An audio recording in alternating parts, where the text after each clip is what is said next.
पैठणच्या कहारवाडा या परिसरामध्ये आपण आहोत। हे समोर 4 ते 5 हजार लोक या ठिकाणी होते। त्यानंतर पुढारी न्यूजने बातमी दाखवली होती आणि प्रशासनातले अधिकारी या ठिकाणी दाखल झाले होते आणि दाखल होऊन या ठिकाणी पोहोचलेले आहेत आणि त्या सर्वांशी आपण बोलण्याचा प्रयत्न करूया। काय काय तुम्हाला आश्वासन देण्यात आलं आहे? आता सकाळपासून प्रशासन आमच्याकडे घरात पाणी घुसलं पण कोणीही आलं नव्हतं।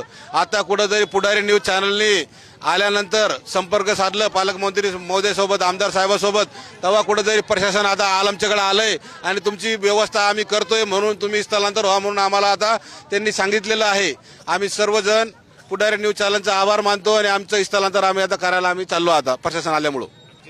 धन्यवाद पुढारी न्यूजचं, खूप खूप धन्यवाद, खूप खूप आभारी आहोत आम्ही पुढारी न्यूजचे। कारण पुढारी न्यूज पुढे आले त्याच्यामुळे आम्हाला प्रशासनाने आज इथपर्यंत प्रशासन आले नाही। सकाळपासून आम्ही 6-7 कॉल करण्यात आले तरी प्रशासन सकाळपासून आलेलं नव्हतं। लेकरं रडून राहिलं आमच्या अजून बी खायसाठी पियासाठी